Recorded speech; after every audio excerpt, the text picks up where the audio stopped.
we can just start off. So for everyone watching this video, Stuart is a real tax lawyer from the US. He has the bar passed in the US. He's a real lawyer. I will also insert a picture somewhere here to, to show it. And I just wanted to invite him just so you guys can see what exactly it entails to have an LLC in the US and to answer some questions for non-US founders that have entities in the US. So just strong question to start off. Let's say, Stuart, let's say we have a European founder living in Spain or any other European country, doesn't really matter. It can be even UAE or whatever. Let's say they have tax residency in that country, let's say Spain, and they have a US LLC. Do they have to pay taxes in the US? Hi, Teo. Thanks for inviting me to do this with you. I appreciate it. There's a lot of misinformation out there, and so I appreciate you giving me the opportunity to talk to everyone about how this works. So let me just kind of lay everything out here. I'll kind of give you an overview of how U.S. tax works in this area, and then we'll drill down to the specific question that you just asked. So in the situation you outlined, we have one individual who is the sole owner of a US LLC, and the LLC word for owner is member. It means the same thing as shareholder, but it's a special word for LLC. So whenever an LLC is a single member LLC, then by default, that LLC is a disregarded entity for US tax purposes. And what that means is that the LLC just simply does not exist in general for US tax purposes. So the LLC itself is not subject to US tax. Now, the LLC could elect to be a corporation for US tax purposes, in which case it would be subject to US tax. That is almost always a bad thing to do. Okay, so as long as the LLC has not elected to be a corporation, then it's a disregarded entity. The LLC itself is not subject to US tax. So all the activities of the LLC are treated for US tax purposes as activities of the owner of the LLC. Okay. All right. So the owner here is an individual. And so how US tax works here is that every single individual in the entire universe is either a US person or a non-resident alien. And so a US person is someone who meets any one of these three things. Either one, they're a US citizen, or two, they have a green card in the US, which is permanent resident status in the US, or three, they spend enough time in the US to pass the substantial presence test. Okay, and you got to spend a decent amount of time in the US like every year to do that. So as long as someone does not meet any of those three things, then they are a non-resident alien. Okay, and so let's go ahead and add to the facts, that this person you mentioned doesn't happen to also be like a US citizen as well, right? So this person is a non-resident alien. Okay, so how tax in the US applies to a non-resident alien is that there are two different tax systems that could apply. There's the passive investment system, and then there's the active business system. So your question doesn't really get at the passive investment system, but let me just mention it, and then we'll know everything. Okay, so the passive investment system, how that works is if a non-resident alien owns a U.S. investment asset and then is paid current income on that asset, the U.S. person who pays that current income is required to withhold U.S. tax at 30%. Okay, so that's the general rule. There are lots of exceptions, and this can get complicated. But like the easiest example would be like if this person you're talking about, if they decide to invest in SpaceX or something, or Microsoft or Tesla or something, it's stock of a U.S. corporation, and then the U.S. corporation pays dividends to them. Well, the U.S. corporation is going to withhold U.S. tax on those dividends at 30%, or a lower rate if a tax treaty applies. Okay, so that's the passive investment system in a nutshell. So more pertinently to your question is the active business system. Okay, the whole key here is that the non-resident alien will be subject to U.S. tax only if there's some human in the U.S. who's performing the business. Okay, so the key, even more, I guess, broadly, the key is where are the people who are running the business? Okay, and if the answer is they're not in the U.S., well, then there's no U.S. tax required to be paid. So the key phrase here is that a non-resident alien is subject to U.S. tax on business income only if the non-resident alien is engaged in trade or business within the United States. And that whole phrase is like a defined term. And the short way to say it is ETBUS, ETBUS. Okay. So a non-resident alien is ETBUS only if there's some human on the ground in the US who's working for the business. So the three kind of common situations for who that human is one, it could be the non-resident alien themselves, right? So if this owner we're talking about, if they're going to the US and working, then that would make them ETBUS. Second would be like an employee or like a close independent contractor who works for the non-resident alien. So this would be a human who wakes up in the morning in the United States every day, and their job is to make this non-resident alien owner happy, do what they're told. And, so that's the second situation. Third situation is like if the non-resident alien has a partner in the US, then that would and the partner works in the business. So the partner's not just like a silent, money partner, and that would make the non-resident alien. So Just a question here, yeah. because you said if the non-resident owner works in the US, what does work mean? Like if they go for a vacation in the US for 2 weeks to just like a business event or something, like a conference, let's say, does that count as working in the US if they're just visiting? Yep. Yeah, that's a good clarification. This sort of thing comes up all the time because a lot of times people will go to the U.S. to do things like that. So yeah, this is nice and fuzzy. There's no like extremely bright lines here, but like I mean, more particularly on the definition of ETBUS is that to be ETBUS, the non-resident alien would need to have activity on the ground in the U.S. on a regular and continuous basis, Yeah. right? So if the facts are that in a 20-year period they go to the U.S. one time for 2 weeks, it's like, well, that doesn't sound very regular or continuous, right? If the facts are they go to the U.S. for only 2 weeks every year, and really they're visiting grandma, or they're just going skiing, or they're going to like a conference or something, and they happen to open up their laptop and answer some emails from clients or something like that, well, that sounds fine to me. Like that's not, that's not like doing the work of the business, just Yeah. answering a few emergency emails, so Yeah. so things like that I think are fine. It's not like they're going to their warehouse in the US, because already if they Yeah. had a warehouse, they would be liable in the US for taxes. Like No. So here's a misconception. I mean, right. So that's where people get this whole ETBUS thing wrong, is they add stuff to it, right? So the only thing that makes a non-resident alien ETBUS is having their own people on the ground in the U.S. or going to the U.S. themselves or having a partner in the U.S. It's all about where are the people doing the work. So they can so basically everything else could be in the U.S. So like let's say someone has an e-commerce brand, they sell products on Amazon, their own Shopify website, and all of the customers are US. Well, that's fine. All the customers can be US. Let's say they store products in an Amazon warehouse. Well, that's fine.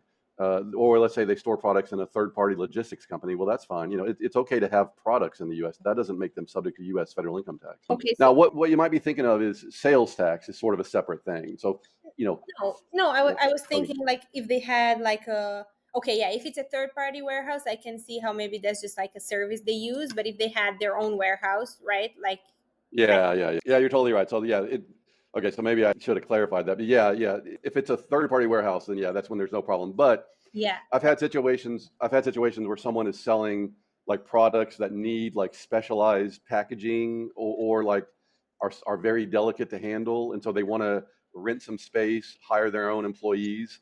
And I say, okay, well, you can do that. It's just that now you're subject to U.S. tax. yeah, And I guess one word about that, I try to be careful here about not having like the tail wag the dog, in that if a person wants to arrange their life in such a way that they are subject to U.S. tax, well, you're perfectly free to do that. You can do that, and it happens. Non-U.S. people every year decide to enter the U.S. market in a way that makes them subject to U.S. tax, right?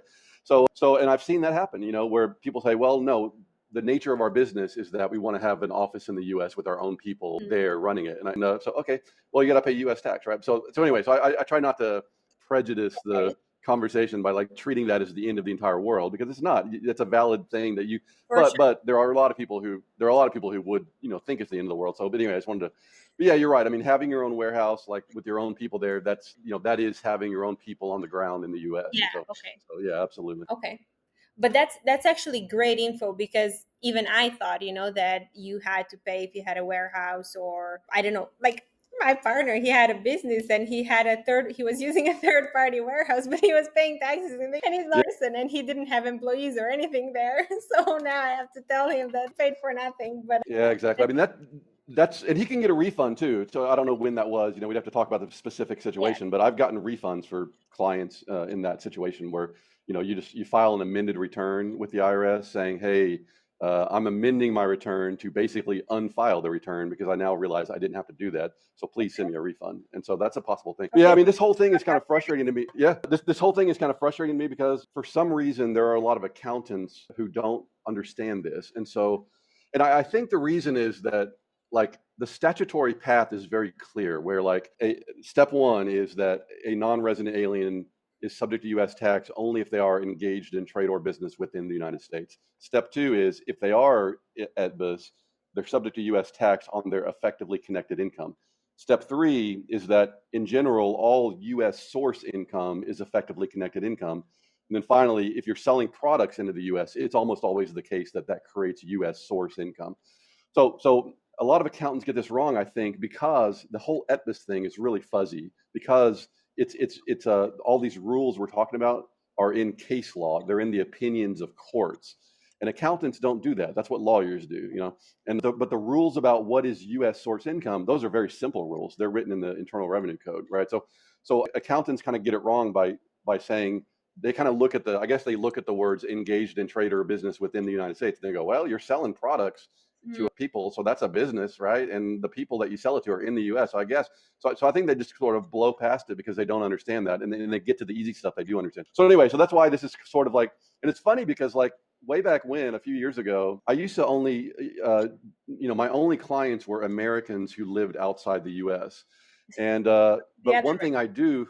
Yeah, one thing I do for these clients is it's often the case that operating their business through a non-U.S. corporation is beneficial for U.S. tax purposes for them because they're still subject to U.S. tax. And so I just went looking around on the internet just to kind of see what other people are saying about the question of whether that non-U.S. corporation is subject to U.S. tax. I just want to make sure that see what my clients might be reading from other people. And I found a bunch of nonsense from from accountants, saying that in that situation, a non-U.S. corporation like selling products into the U.S. could be subject to U.S. tax. So I wrote a post on my like list of articles on my website that was just sort of a heads up, like, hey, by the way, non-U.S. people, you don't have to pay U.S. tax as long as you don't have your own people on the ground. And I had no, way. I was just trying to like help out and counter all this nonsense out there. And so then it eventually dawned on me that, well, non-U.S. people, often want to set up an LLC in the U.S. and I can sure do that. And so now more than like half of what I do for a living is like setting up LLCs in the U.S. for non-U.S. people and helping them report it, getting refunds for people like you mentioned earlier, and like doing consultations and helping non-U.S. people. And there are more complex situations with non-U.S. people as well. Like some of them do want to enter the U.S. market. Yeah. Some of them want to move to the U.S. for a while, so we do like pre-immigration planning. Some of them have been in the U.S. and then want to leave the U.S. So that takes some planning.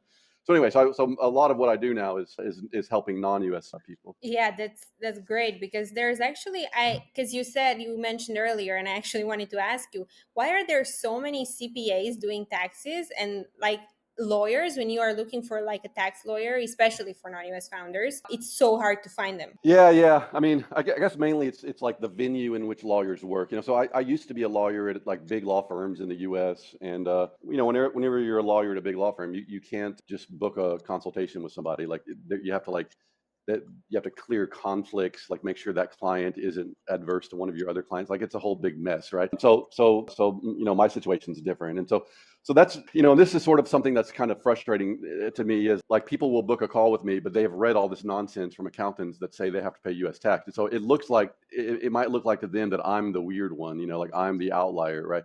But I promise, if you were to go talk to U.S. tax attorney, if you go to the last law firm I was at, or any law firm, any big law firm in the U.S., and you walk down and start knocking on doors on the hall, and you explain the facts that like we just talked about, every tax attorney would say exactly what I said.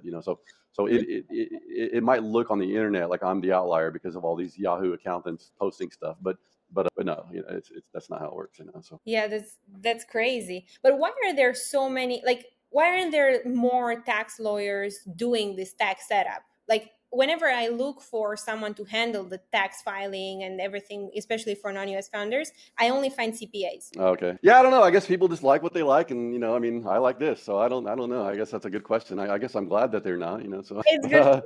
Yeah, but there are yeah. so few.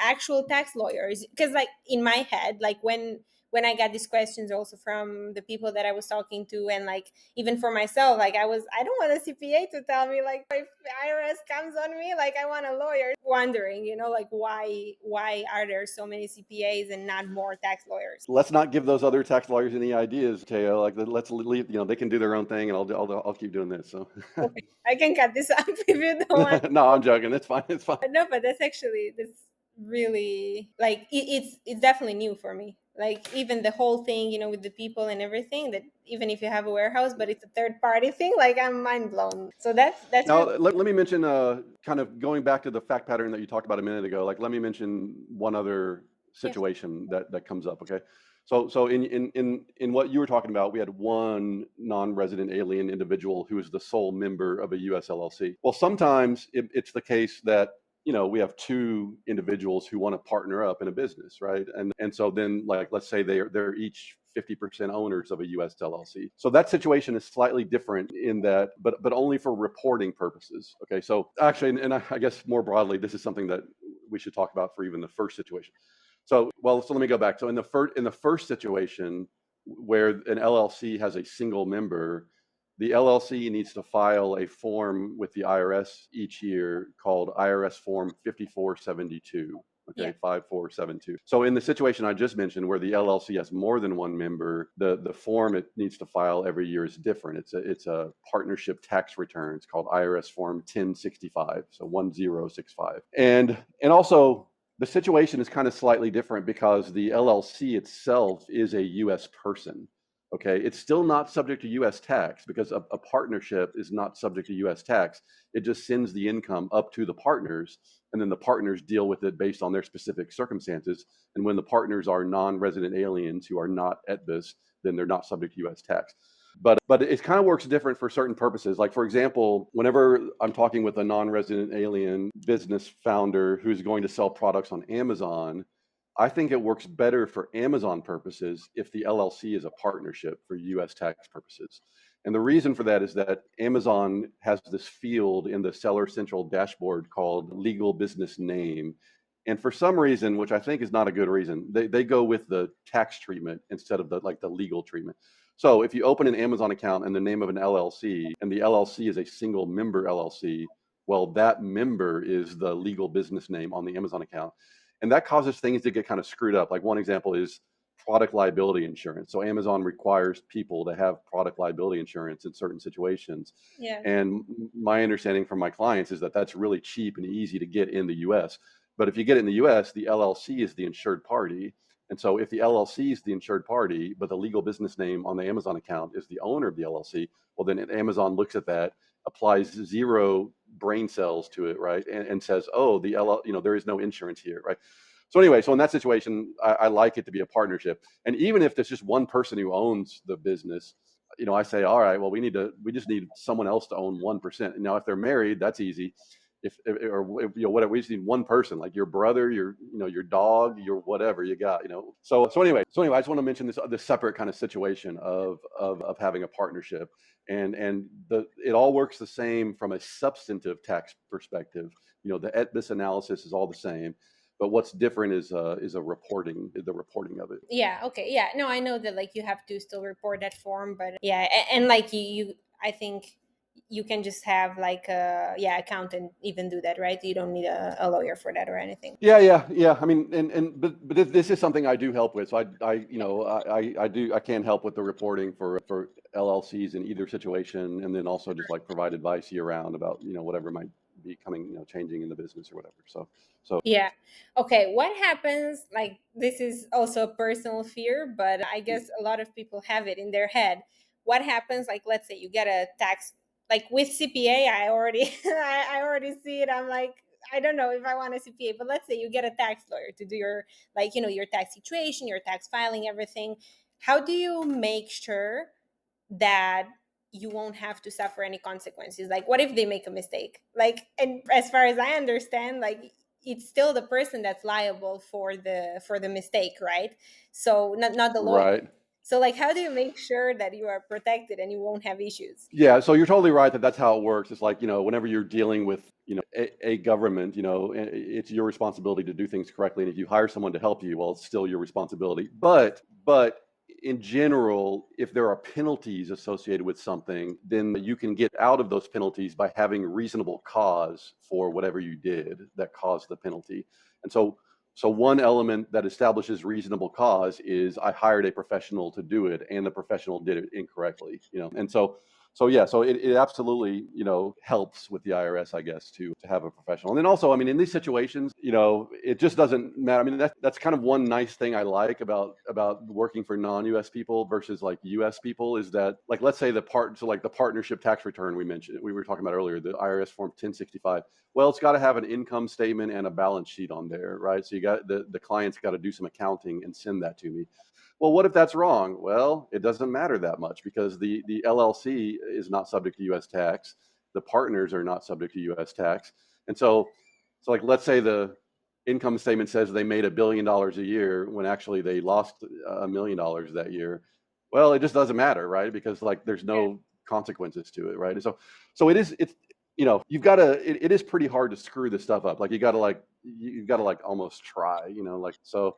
I mean, what the situation I see more often is people like not hiring someone and not getting the proper help, and then that's when things get screwed up. So, for example, we talked about the IRS form 5472 that has to be filed by an LLC. Let me refine that a little bit. Technically, it only needs to be filed by an LLC if there's any movement of assets between the LLC and the owner for a taxable year. Okay, so if there's not, like if the LLC is kind of dormant, then it doesn't need to be filed by the LLC. Yeah. But if it's not filed, then there's a penalty. The IRS could assess a $25,000 penalty for Yeah. not filing it. You can get out of that penalty by using reasonable cause, like I mentioned earlier.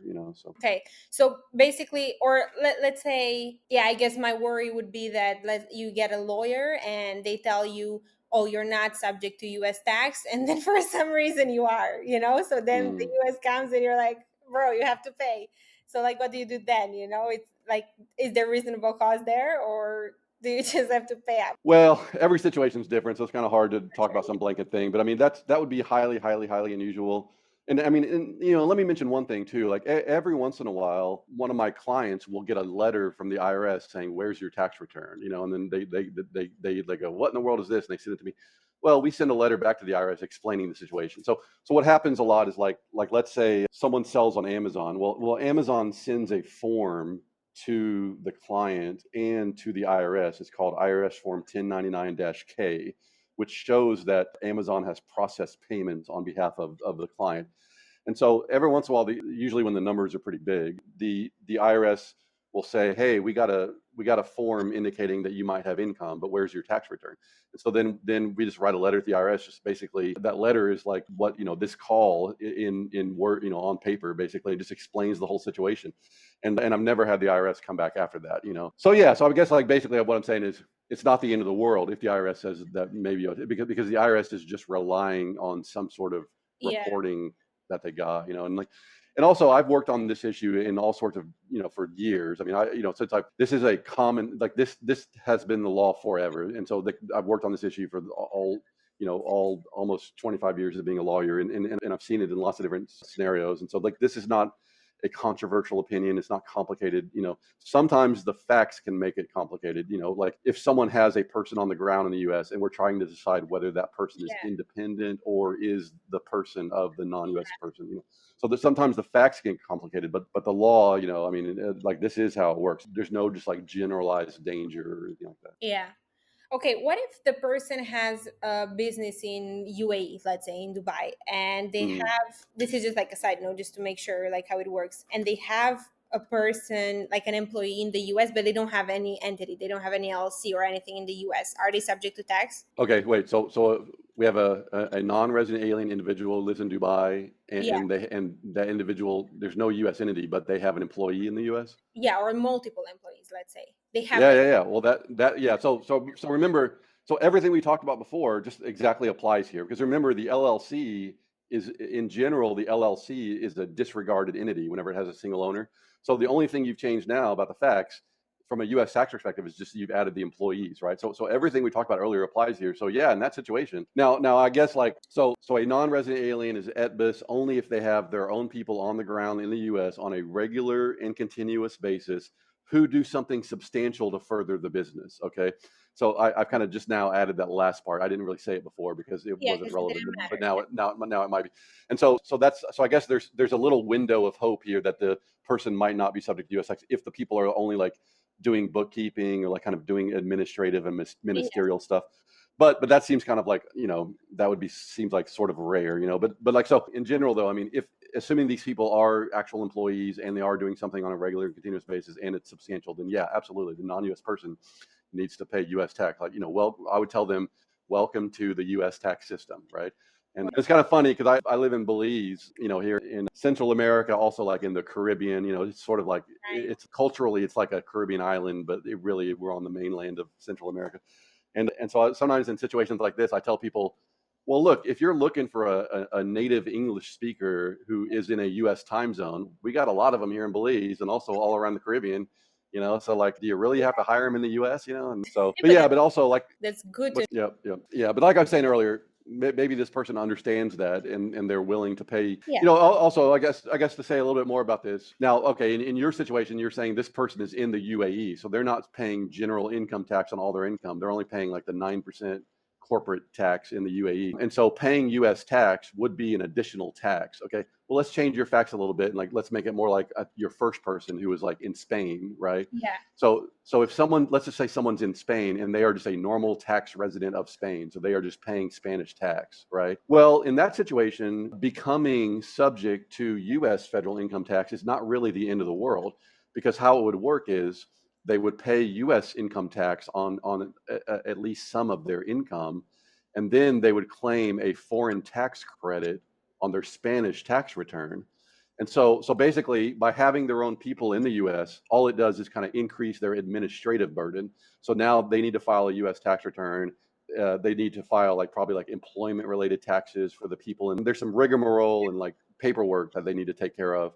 But their overall tax burden doesn't decrease, and Spanish, I mean, it doesn't increase. Sorry, Spanish tax. My working assumption is that it's generally higher than U.S. tax, and so they've got to pay Spanish tax on their worldwide income.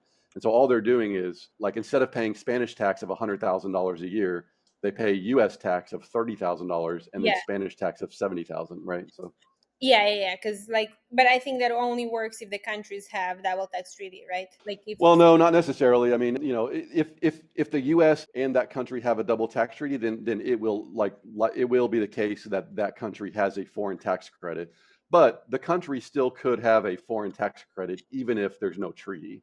Yeah. So yeah. Okay, that makes a lot of sense. Okay. But also that in this situation, the person would need to talk with a Spanish tax lawyer to make sure that their Yeah. legal structure in the U.S. works properly. Because having an LLC might be a problem. Like it might need to be a different type of legal entity. So anyway, there's always Yeah, for there's sure. You complications. have on both sides when you have multiple countries in play, Yeah. for sure. Okay, so let's say all of this has been so helpful so far, it makes so much sense. But I just wanted to let's say let's take a business owner, okay, that has an existing business in Europe and they want to open an LLC to be able to use the US credit cards, right? They just want the LLC Mm. to open bank accounts, to run maybe their ad spend or any spend that they can put on a card. They want to run it through the LLC, right? But they have a business in Europe, let's say, okay, they could have e-commerce, online business, whatever. What would be the best way to set it up? I know you can either somehow register it either as a branch, or you could do it as that it's your media company and you just pay every month from your European company to the US one for the advertising cost or whatever. What would be the best, most compliant setup, or how should they approach it if they just want to run their, let's say, ad spend through the US LLC? Yeah. So, like you said, there are different ways to do it. I mean, I guess most commonly what I see is people needing to use a US LLC to run their entire business through, right? So, if they have an e-commerce brand, then they create a US LLC, and that LLC is the entity that is selling products to the US, right?